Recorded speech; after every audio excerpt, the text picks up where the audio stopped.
Okay, ABBA. You know the songs, right?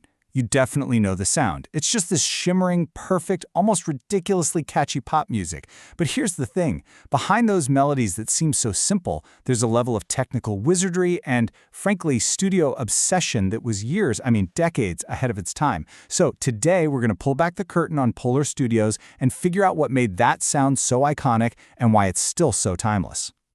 And that really is the central mystery here. Think about it. We live in an age with infinite digital tools where you can create pretty much any sound imaginable. And yet, the specific magic of ABBA sound, it's still kind of an unsolvable puzzle. The answer isn't just one simple trick. It's this wild combination of revolutionary techniques, futuristic technology, and an almost fanatical dedication to getting it perfect. So, here's what we're going to break down. We've got 5 key secrets behind their sound. We're going to look at the architecture of their recordings, the absolute magic behind their vocals, the groundbreaking tech they were using, all the little hidden details you can barely even hear, and then the one ingredient that nobody can replicate. Let's start with the foundation, the bedrock, because long before Agnetha and Frida even stepped to the mic, ABBA was building this sonic fortress. They basically took a concept from American producers and just pushed it to its absolute logical extreme. The architect behind all of this was their engineer, Michael B. Tretow. You could think of him as ABBA's George Martin. He was that important. And he wasn't happy with just a few layers of sound. No, he wanted to build something enormous, a truly symphonic sound for pop music. And the way he did it was incredibly painstaking. See, they didn't just copy and paste tracks like we would today in a computer. No. They would have a musician play the exact same part over and over and over again. Sometimes up to 15 times for just one single instrument. And each one of those takes had these tiny human variations in the timing and the feel, which, when you layered them all together, created this texture that was just incredibly thick, rich, and so alive. It really was this relentless hunt for a sound that only existed in their heads. This obsessive approach built that dense, powerful bedrock for every single one of their hits. It was disciplined, it was meticulous, and it was absolutely essential to everything that came next. So with that foundation in place, let's talk about what they built on top of it, those iconic vocals from Agnetha and Frida. This is where the real alchemy starts. The instrumental wall of sound was one thing, sure, but how did they get that signature vocal blend? You know, that shimmering, singular voice that sounds like way more than just two people singing together? Well, it wasn't just their natural talent. It was a really, really clever studio trick. And here it is, Verispeed. So Michael Tretow would have Agnetha and Frida sing their harmony parts, but while they were recording, he would slightly slow down or speed up the tape machine. Then when he played that tape back at normal speed, something truly magical happened to their voices. This Verispeed technique shifted the pitch of their voices just enough to make them sound higher, richer, almost otherworldly. It completely blurred the lines between their two distinct voices, fusing them into what sounds like one unified super voice. It's actually why it's often so hard to tell who's singing which part, because technically, on the records, they didn't sound like their normal selves. So, okay, they had the techniques down, but you need the right tools to pull this stuff off.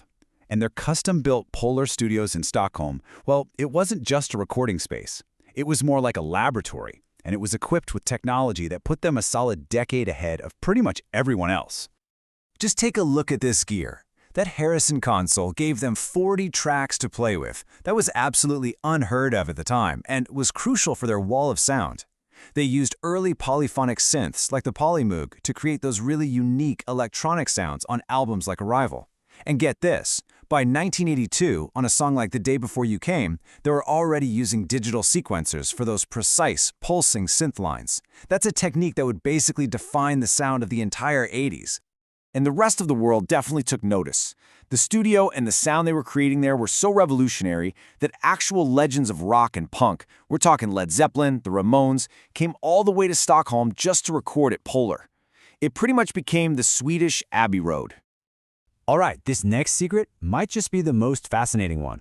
It's not about what you hear loud and clear in an ABBA song. It's about what you don't hear, or at least what you don't realize you're hearing. You see, ABBA and Tretow were masters of psychoacoustics.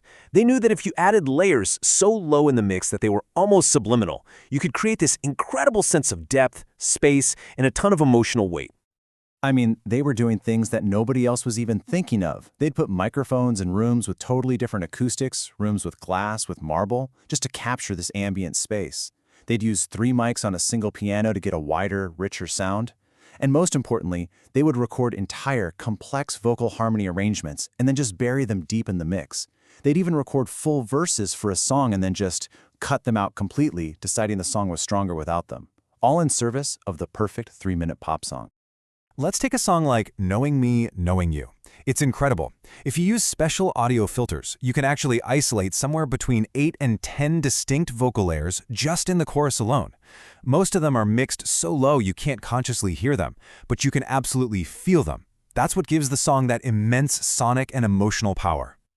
Okay, so this brings us all the way back to our final secret, and the answer to that big question we asked at the beginning. Why, with all of our modern digital tools, can't this sound be perfectly duplicated? Because once you've analyzed the wall of sound and the vari-speed vocals, the futuristic tech, and all those hidden layers, you're still left with one element that you just can't reverse engineer. Because ultimately, the final secret wasn't a piece of gear or a recording trick, it was the human element. It was all those hundreds of hours they spent in the studio just trying things, just experimenting. It was Michael Tretow's artistic intuition, knowing just how far to push things. And of course, it was that unique, unrepeatable chemistry between 4 brilliant musicians. That right there is the magic you can't download, it's the code you can't write, and it's the reason we're all still listening, totally captivated all these years later.